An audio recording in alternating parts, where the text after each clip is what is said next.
Good afternoon, everyone. Welcome and thank you for joining us today for a webinar and conversation with RSF CEO Don Shaffer, entitled RSF's Work, the Spirit of Gift. My name is Catherine Covington, and I am the Manager of Client Development here at RSF, and have been here for a little over 4 years. I'm excited to be with you all today to help facilitate a conversation with Don, during which we will explore the topic of gift money and the critical but often forgotten role it plays in our economy.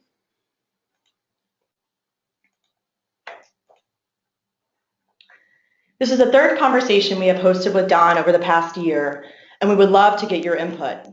We'll be sending a feedback survey tomorrow morning and would appreciate your thoughts on today's webinar and any suggestions you might have for future topics. Today, Don is going to take the first half of our time together to discuss topics such as the characteristics of gift money, gift and its role in the economy, how gifts create community, examples of catalytic gifts given to RSF, and much more. I think a few more examples. Then we'll be using the remaining time for Q&A. The easiest way for you to ask a question is to type a question in the GoToWebinar question box. If you don't see the question box, you can view it by clicking on the upper orange box with the arrow. That will expand your control panel. When we get to the Q&A session, I'll queue up some questions for Don and maybe even throw in a few curveballs of my own. There are over 20 people on the line, so we'll try to get to as many people's questions as possible. Also, please note that if you're having trouble with your computer's audio, please phone in using the information provided in your registration confirmation email. Okay, I think we're ready to get started. You ready, Don? I am. Great. Well, I welcome everybody. This is Don Shaffer from RSF, and I'm really looking forward to speaking with you all and getting into some dialogue, most importantly. I first want to acknowledge Kelly Buells and her philanthropic services team here at RSF, who has led a conversation amongst all of us here on staff and also with our board about the spirit of gift and the purpose of gift and the role that it plays in our work. And she and her team, Alex Haber and Ellie Lamphere, have actually created a purpose statement for their department, which is the following. So that they've deemed that their purpose as a sub-organization here at RSF is to cultivate giving as the source of economic life. So I hope by the end of the session that we'll have a little bit more insight into what that means. And I love things that are deceptively simple. So to cultivate giving as the source of economic life sounds pretty straightforward, but what we found is that there's a lot of depth and territory to go into once you make that assertion. The other thing that we've done over the past 15 months or so, we at RSF have a monthly study group, which is essentially like an opt-in book club for people here at RSF. And the topic that we've taken up since the beginning of last year has been the subject that we're talking about today. We started with in addition to Rudolf Steiner's own work on this topic and lectures that he gave in the early 20th century on this topic, we decided to read a book called The Gift by Lewis Hyde, which I think all of us would recommend, highlight, because it led to many provocative and interesting conversations. If you want to go further than that, I decided to myself read David Graeber's book called Debt, The First 5,000 Years. So we can send these links out, and I'd also highly recommend for those of you as kind of like a upfront bibliography here to look into the work of I think 12th century Jewish scholar named Maimonides. One of the things that he talked about in going into this question of gift deeply millennia ago was that the highest form of charity in his mind was an interest-free loan. And so we've been taking up things like that in terms of, well, what exactly does that mean and what are the implications of that statement? So we've really had a lot of rich discussion on this subject and look forward to talking about it with you. So maybe initially I'll start with some of the differences that we think there are between gift and grant, because I think in the charitable or philanthropic world, the term grant is what gets the most airtime. And as we've gone into it, we feel like there are actually some differences between the two terms. And so with a gift, here are some of the things that we feel like are characteristics of gift money.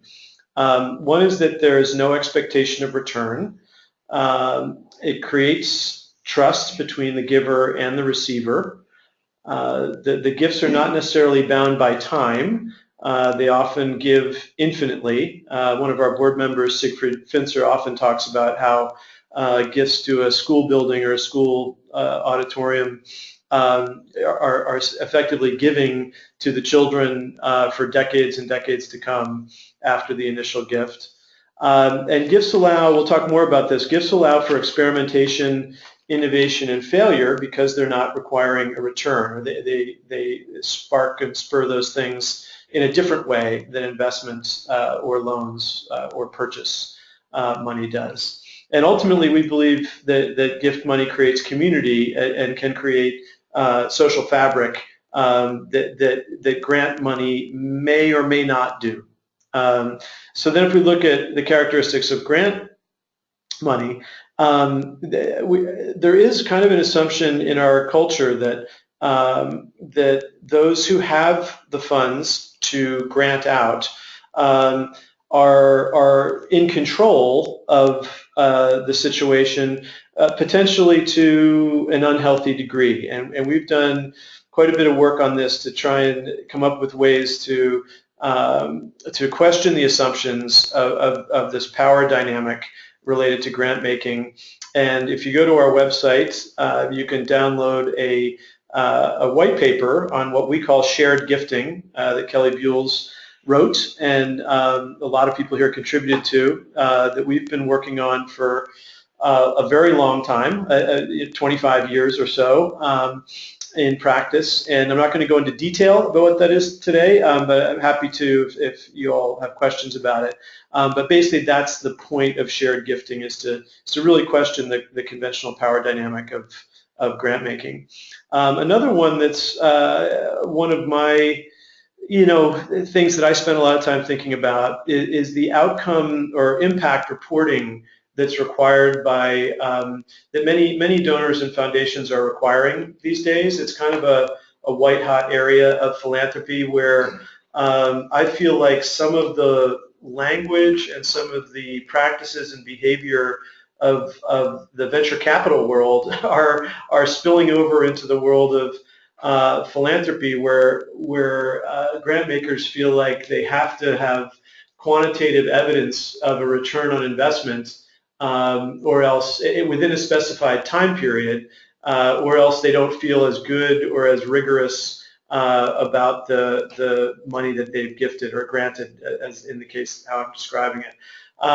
And an analogy that I like to use is that some people think that if you're gifting without really clear return on investment criteria or impact reporting, that you're somehow being lazy or not rigorous or cavalier about how you're going about your philanthropy. And I have to say I disagree with that, and I think that we're looking. I feel like you can make a gift gesture without a lot of that. The level of reporting and quantitative analysis of impact, and it can still be very rigorous and very disciplined process in terms of the agreements that you set with people. And so the analogy I use is related to nonviolence. So when Martin Luther King or Thich Nhat Hanh or Daniel Berrigan or others who were in the practice of nonviolent protest in the Vietnam War era, for example, some people think of nonviolence as kind of a passive, we're just going to hang out and not really do anything. And when in reality, the practice of nonviolence it can be an extraordinarily rigorous and proactive way of expressing yourself. And I think that making gifts as opposed to grants can be done in the same way. So that's obviously there's more to discuss there, but that's one that I would flag in talking about some of the characteristics and differences between gift and grant. So in terms of gift in the economy, the gift plays a crucial role, as we've said, to cultivate giving as the source of economic life is the purpose statement of our philanthropic services group.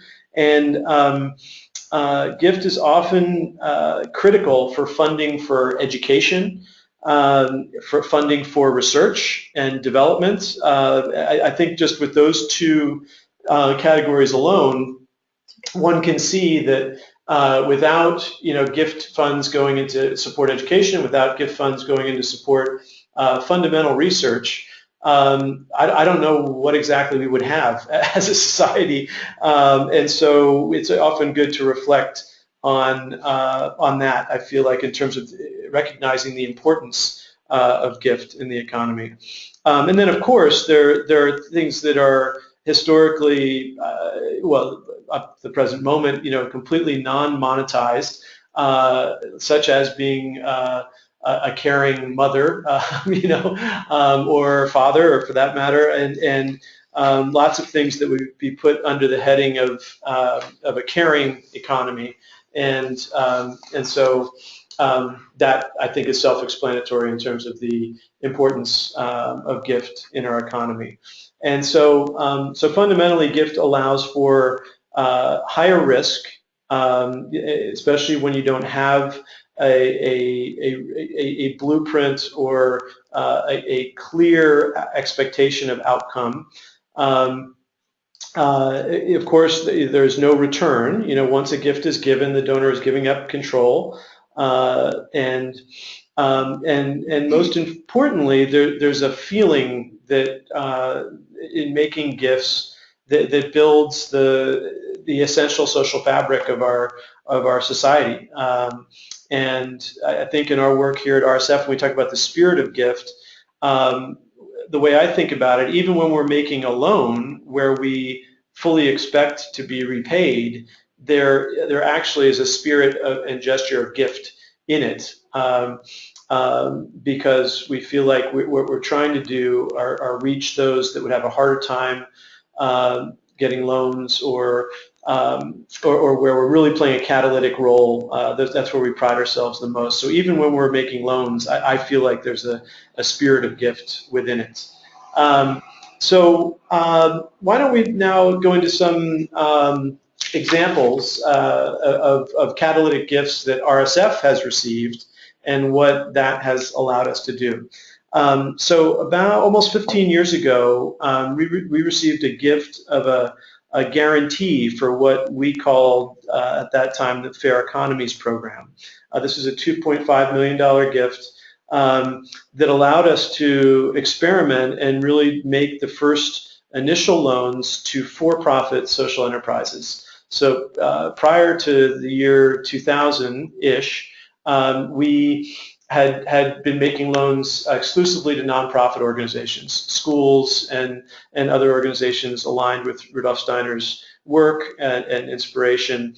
And around that time, we sensed that there was a growing need for the kind of lending that we were doing for-profit organizations who were essentially kind of harnessing the power of business to address social and environmental problems, and entrepreneurs who literally wouldn't have started their companies were it not for the social and environmental mission that they had. So an example from those days, it was a company called Indigenous Designs based here in California in Santa Rosa, who we've been working with ever since the early 2000s on various kinds of projects. And they essentially, over the last 20 years, have built a supply chain for fair trade and organic textiles and apparel, mainly from the Andes region of South America, in an extraordinarily pioneering way. And that really was the purpose of the organization, that they are a profitable business, and and have a for-profit status. But those are the kinds of organizations that we started with the Fair Economies program. And without that gift, in the form of a guarantee we could use if there were losses in that initial portfolio, we wouldn't have been able to test this at all, actually. So the second gift example I wanted to bring up is the Transforming Money Network. And this catalyzed, is really the precursor of our current, what we call our field building work. We received over $1 million in gifts. Again, this was, probably 2004, 2005. And this initiated a number of different areas of work here at RSF, including our money, race, and class conversations that we facilitate and still conduct regularly. The Economics of Peace conference that we co-hosted in 2009 here in Sonoma, California, that had many of the people who are luminaries in kind of the gift economy world in attendance and presenting. Really importantly, the Fund for Complementary Currencies was created out of this Transforming Money Network. And this group was one of the largest contributors to the growth of complementary currencies in the United States. And basically all the programs that you may have heard of, Berkshire's, time banks, anything you can think of in the complementary currency area got some degree of spark, from this program.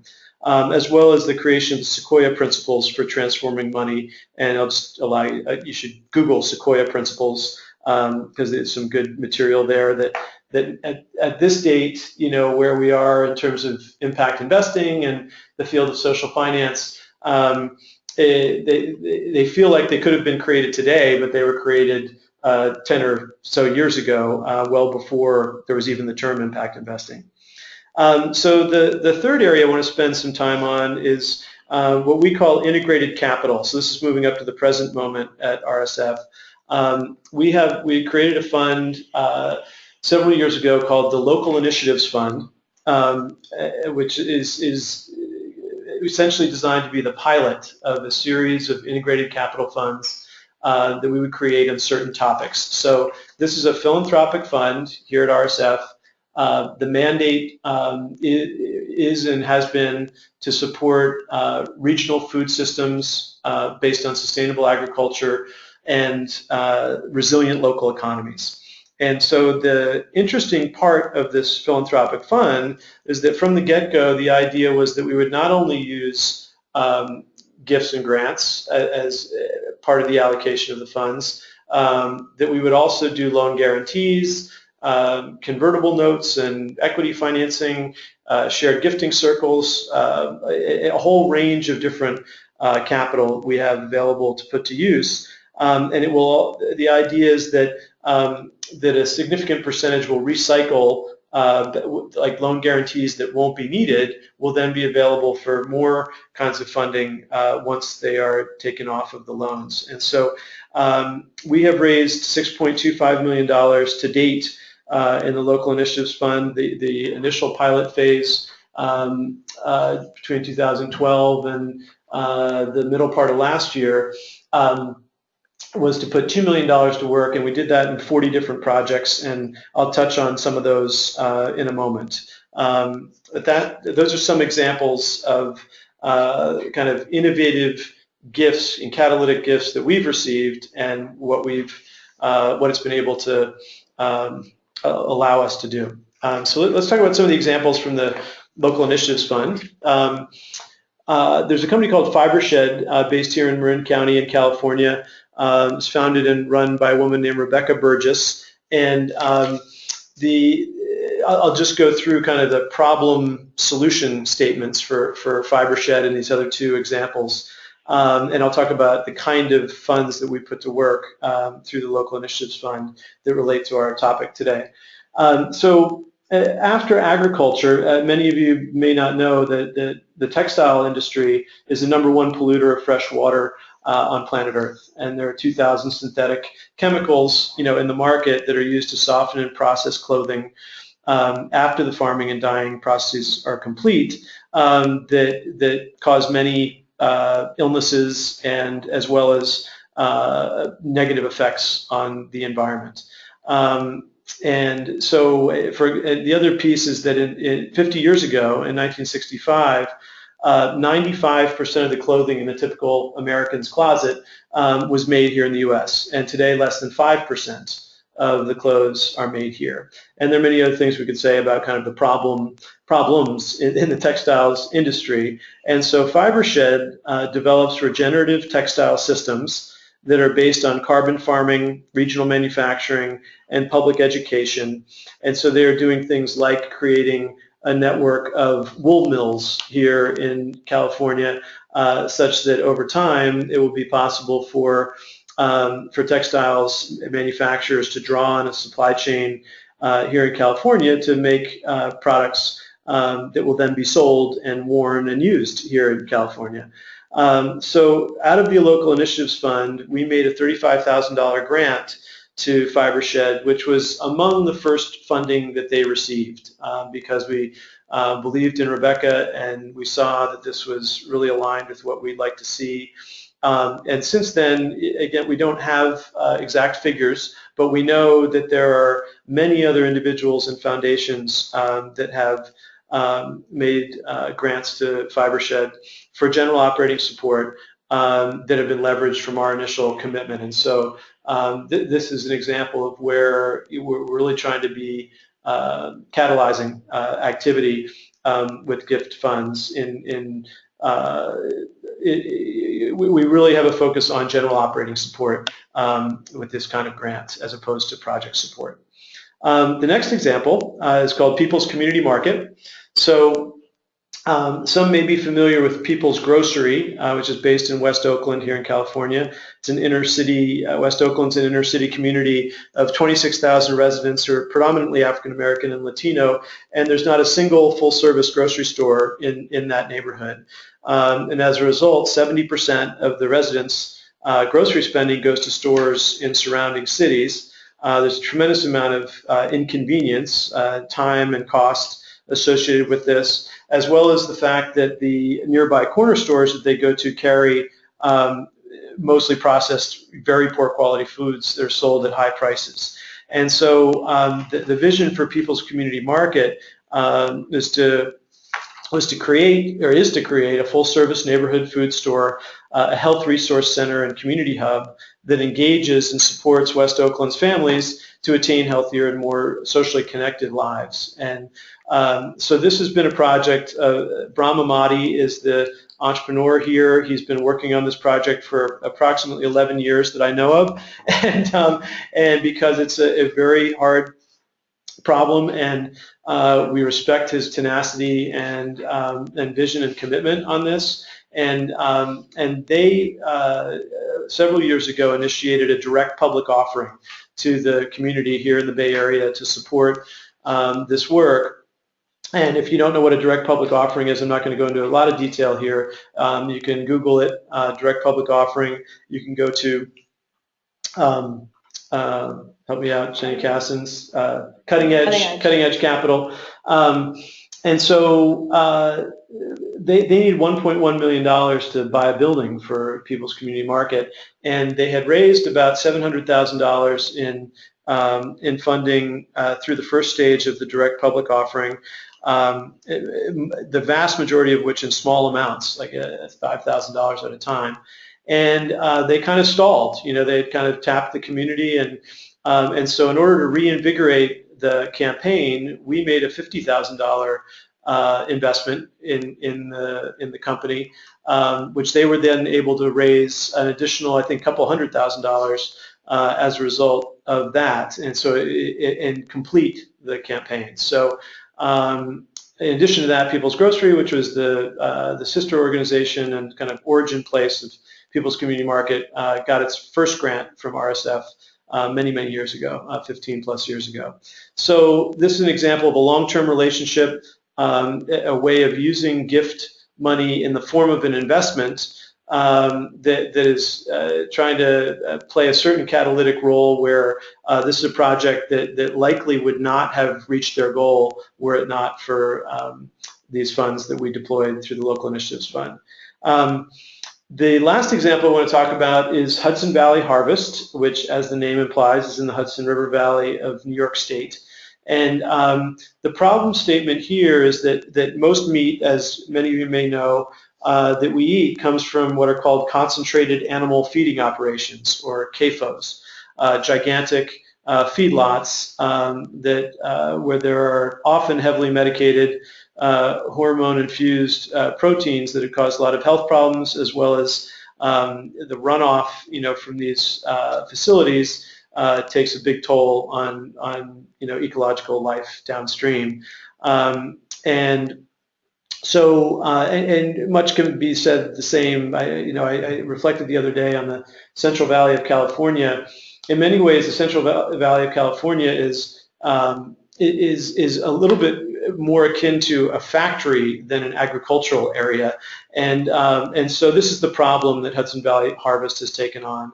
And so their idea and what they're working on, and if you go to their website, you can see exactly what they're doing, is to keep food close to the source with minimal processing. And they work with 40 farms in the Hudson River Valley to provide local, traceable, transparent food, meat and vegetables. And their goal is to change the food system in that area by providing local, healthy food and improving the financial well-being of the farms that they work with in a sustainable way.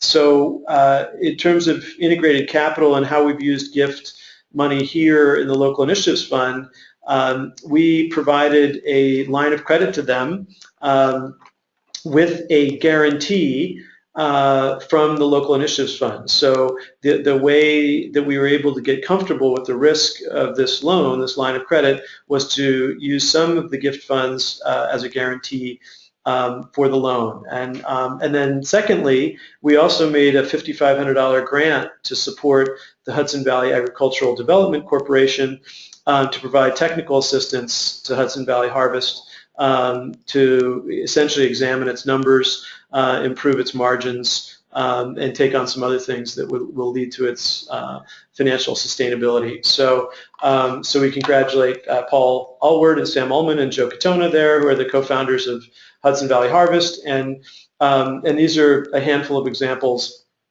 that we're really thrilled to be talking about in terms of how we can use gift funds in creative ways to reach the outcomes that we all want.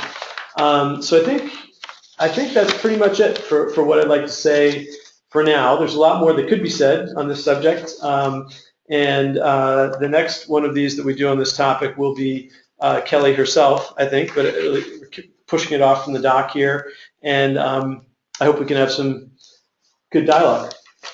Great, thank you, Don. I just wanted to encourage and remind everyone to please submit any questions you might have. I'm gonna, in the meantime, I'm gonna kick it off with one of my own. Don, in the beginning, you talked about some of the characteristics of gift money being, creating trust between giver and receiver, gifts allowing for experimentation, innovation, and failure, and, weaving a social fabric. When you talked about some of the examples of projects we work with and what gift money or grant money has made possible. But if you think about some of the individual clients we work with, of course, without naming any names, if you can share an example of a client we work with that you feel like personally embodies the spirit of gift and their approach to philanthropy.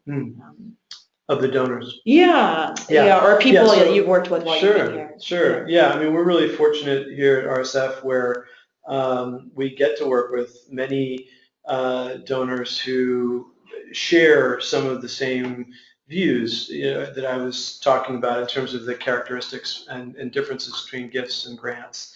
And I think of one woman who's a donor here who basically doesn't feel like the money is actually hers. There's a term out there right now in the impact investing world that is used a lot called asset owners. So there are various networks and like Global Impact Investing Network that refer to themselves as being a membership network of asset owners. And so that kind of further reinforces the fact that this is capital that's owned by somebody, and by God, I'm going to do with it whatever I so please, and that is perfectly fine, of course. But what we're fortunate to experience are cases where people, if they have surplus funds, they are literally thinking the entire role of these funds is to make sure that they continue to flow out into the world in the form of gift so that new economic activity can begin. And so they feel very compelled to do that. So, yeah. Great. And here's a question from someone in our audience. I think specifically around the integrated capital funds you mentioned, how do people who give to those funds here at RSF learn more about what's happening and hopefully also connect with each other to share stories, questions, and inspiration? And if that's not happening already, kind of what would your vision for those funds be in creating community?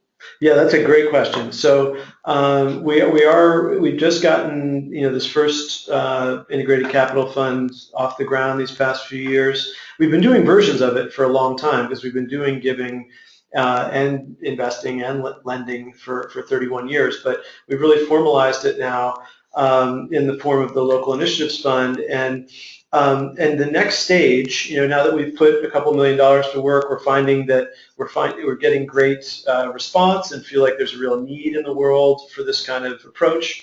The next phase will involve some forms of connecting people to each other who are the donors supporting it, for peer learning purposes, for ideally connecting with the projects in various creative ways. And so that's a great lead question, because that is our intention, is to get to that point in the not so distant future where we're facilitating that kind of learning. And we do have reporting, of course, that we're doing to the donors that are part of the Local Initiatives Fund, but this would be taking that to the next level. Speaking of reporting, and this is a question I might help you out with a little bit, we have a wonderful question from a client that makes a really good point that she has a donor advice fund here at RSF, and she makes grants to organizations, and those organizations are required to make a grant report.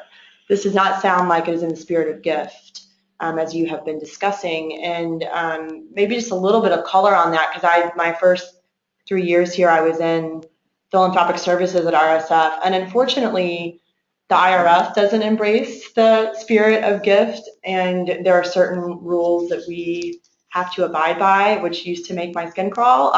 So I understand the frustration behind that. It's been a great, part of the exploration that RSF staff has been on has deeply impacted our philanthropic services team, and as a result of that, we were able to make some shifts on the grant making side about when a report would be triggered, and we were able to eliminate requirements for general operating gifts under $10,000.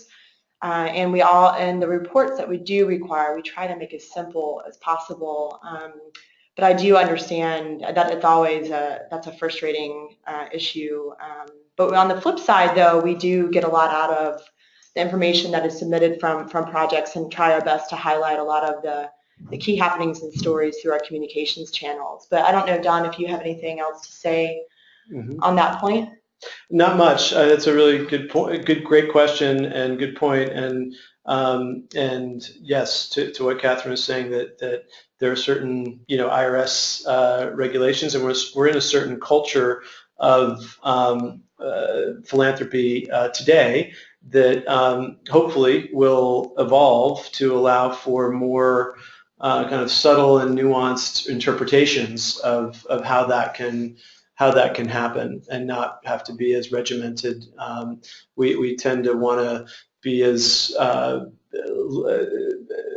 least bureaucratic as we possibly can, and we are putting that into place with the Local Initiatives Fund, where the process of being funded and reporting is extraordinarily streamlined. Let's just put it that way.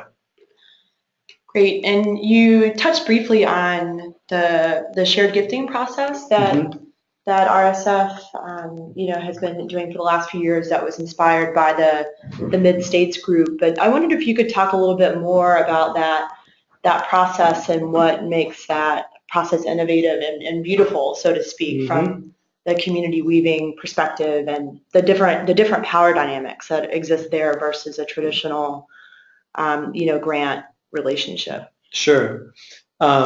So our shared gifting work started many years ago from a gift by a woman named Elise Casper in the upper Midwest part of the United States to support a group of about a dozen Waldorf schools in that area.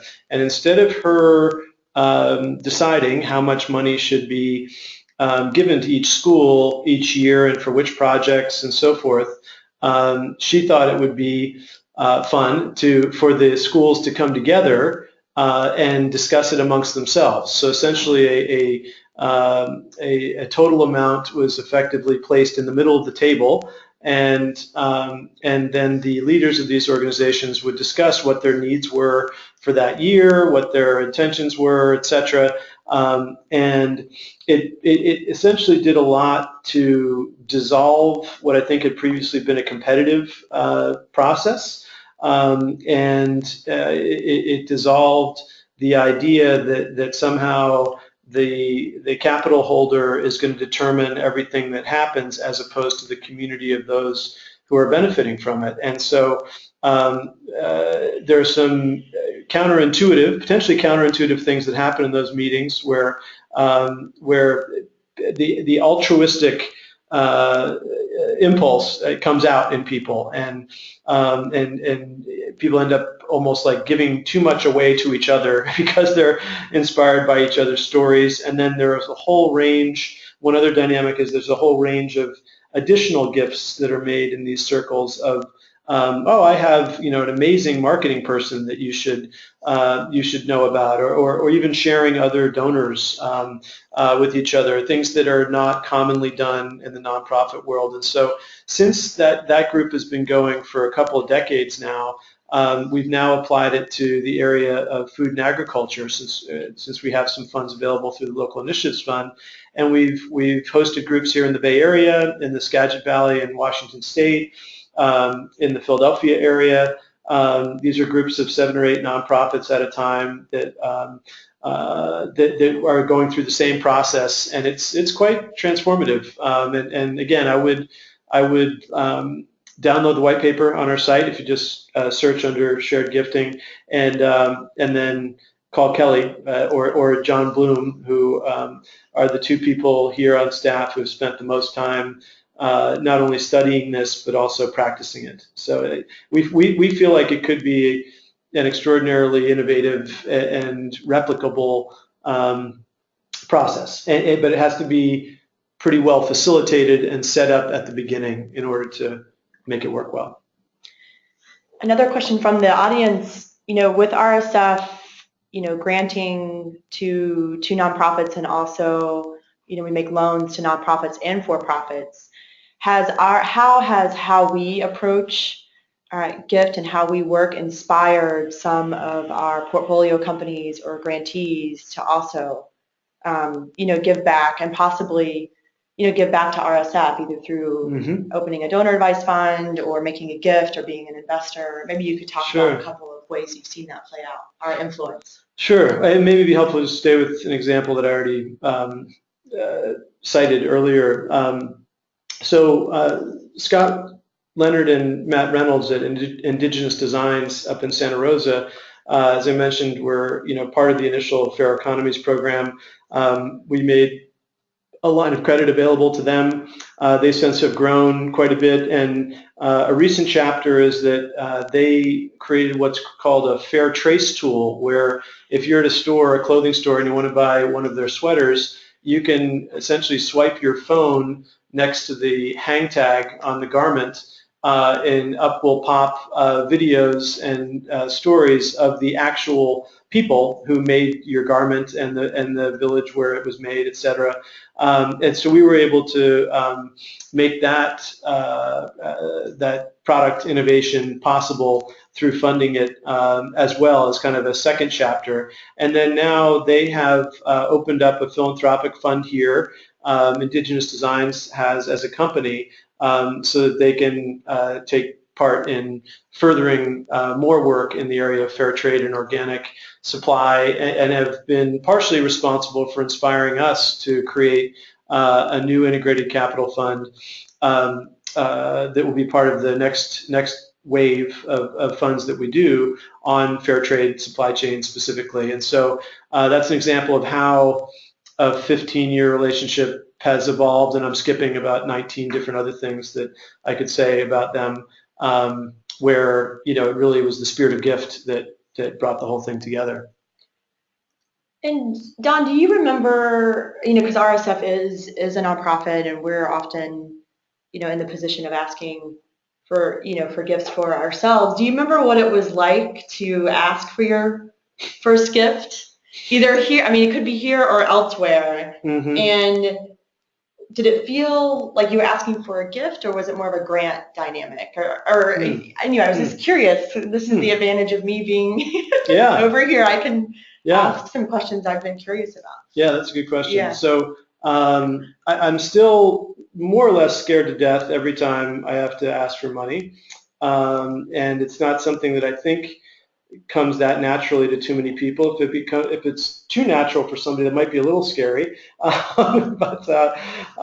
So I've always, to this moment, been intimidated by the whole thing. And so the way I approach it is really as like a reciprocal goodwill exchange. That's essentially how I look at it. Is if we can be providing valuable service and a valuable and important part of the relationship on our side, that someone will essentially feel compelled to support us out of that, as opposed to doing more kind of calculated asks and whatnot. I don't really care that much for that term either, actually.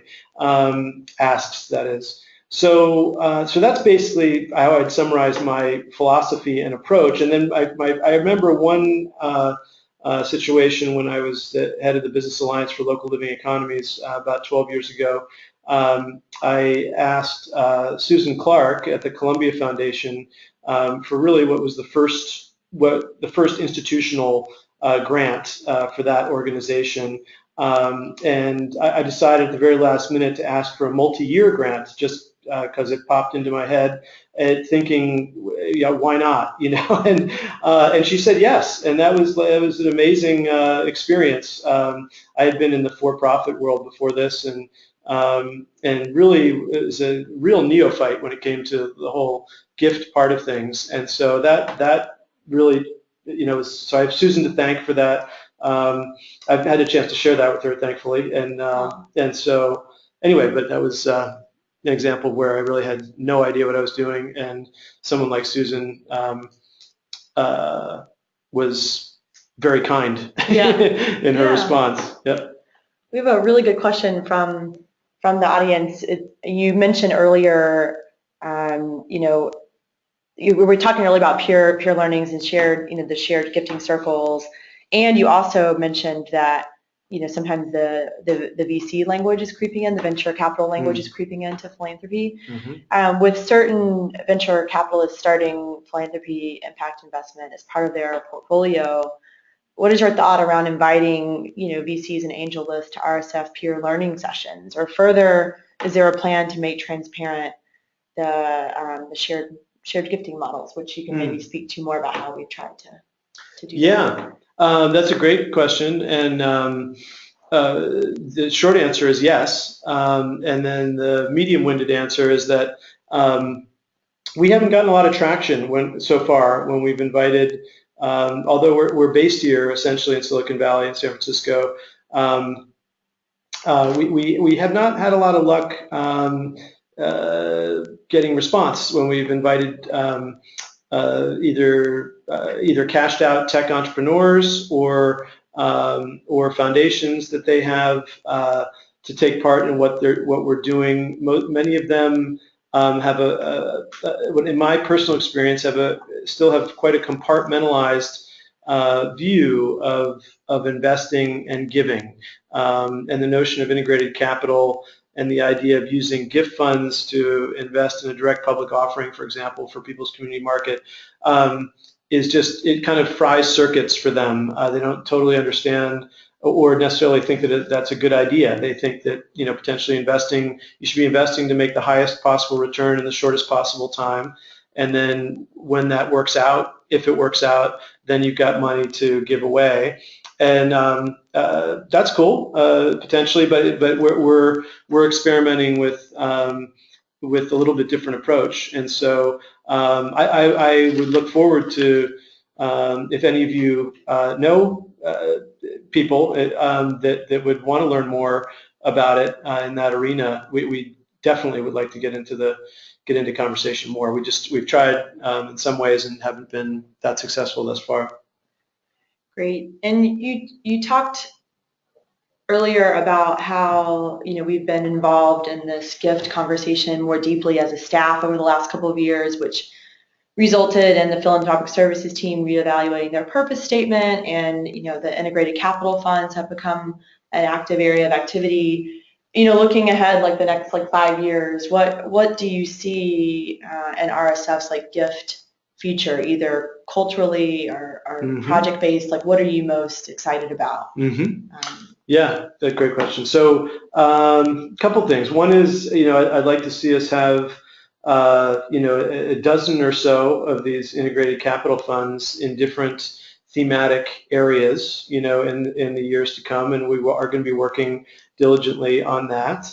That experience, and then, as we talked about earlier in the Q&A period, that as we get into phase 2 of these funds, we will be convening people who are the donors, as well as potentially matching them up with the grantees in a similar way that we do with our quarterly pricing meetings when we bring our investors and borrowers together, and for educational opportunities and sharing and collaboration. We've found that from the quarterly pricing meetings, oftentimes the investors and borrowers, or the investors and each other, or the borrowers and each other, their peers, will end up collaborating on things that oftentimes we don't even know about until a while later. And so we'd like to do a lot more of that, and we see that as a gift gesture on our part, as a education-oriented nonprofit organization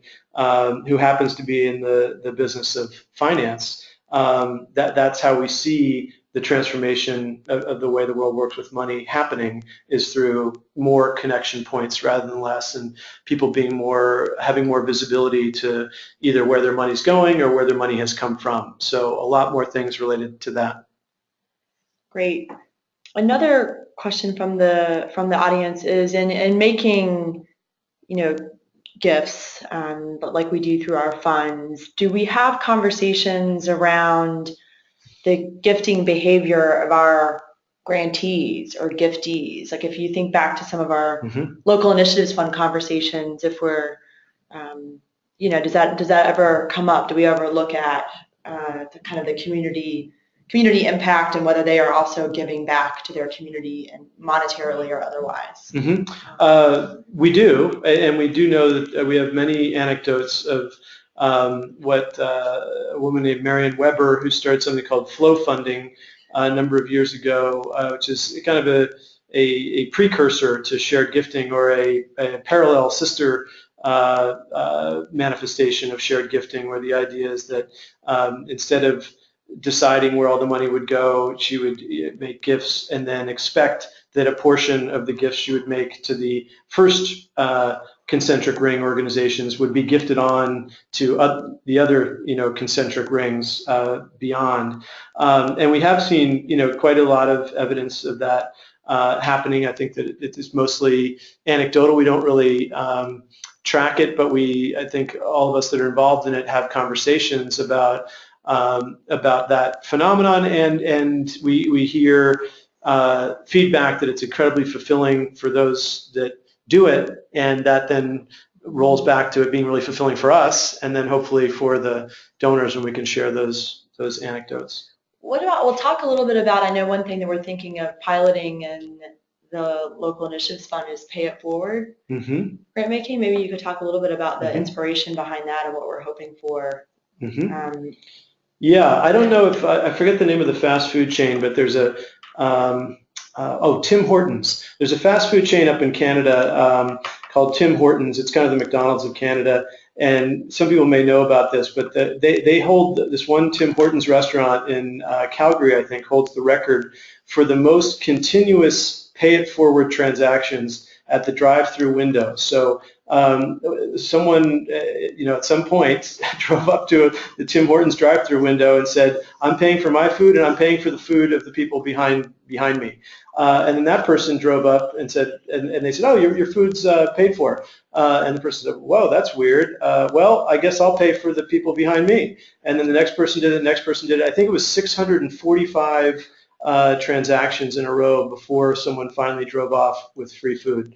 And so now I forget what the question was. But the pay it forward. Oh, pay it forward. Yeah. So that's like a textbook example of what pay it forward means.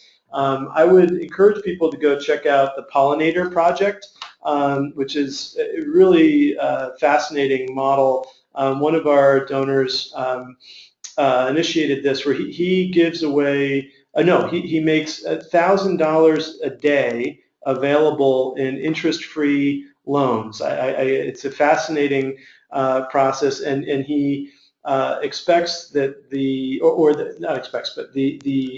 idea or the ideal is that those who are receiving those funds will essentially pay forward in some way the amount of interest they would have had to pay on that money if they got a regular loan. I think that's how it works. But anyway, check out Pollinator Project. So these are just examples of pay it forward, and I think that we're going to start, I know we're going to start to incorporate this into the Local Initiatives Fund and many of the other integrated capital funds that we are setting up right now, so that we can encourage this kind of flow funding or pay it forward activity, because I think we'll see a lot more of that. And it's a very encouraging trend, if you think about it. It's a very hopeful thing that this is actually catching on in society. Great. I'll give you a couple moments to think about any closing comments you might have. I just wanted to remind everyone that the recording of this webinar will be available in the next few days, and we'll be sending you a link in case there's anyone you would like to share it with. And I also wanted to apologize earlier for some technical challenges. I think people might have seen a picture of my cat on my desktop earlier. Don didn't realize that was happening. But without fail, there's always challenges with technology, particularly webinar software, but hope everyone enjoyed that. Her name is Stella. But I just wanted to give Don a moment if you have any closing thoughts.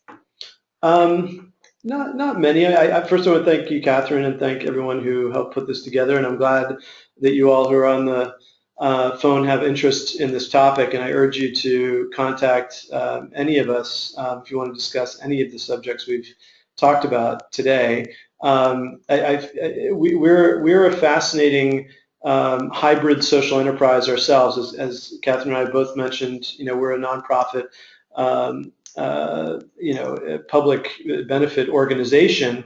We also derive about 85% of our budget from earned income, and so we do receive gifts, to support our work. And this isn't a pitch for that. It's just mainly to say that we're kind of living it right now, and I think it's part of where our fascination comes from about the age that we're in, between B corporations and where you have for-profits that are so mission-driven it's hard to tell them apart from nonprofits that are getting savvy about generating revenue in addition to doing all the gift work they're doing. So RSF being a social enterprise itself, I think, gives us a great vantage point to be in the middle of all that. So I think it's an exciting time, and that that there's a lot of interest right now in people going deeper on the nature of gift, the spirit of gift out there, what Pay It Forward or flow funding, shared gifting, these kinds of things are all about. We're seeing a lot more interest today. So thanks a lot for joining us. Great. Thank you, everyone, so much for your time and attention and questions. And please respond to the survey you receive tomorrow with any ideas for future topics and feedback on this webinar. Thank you so much.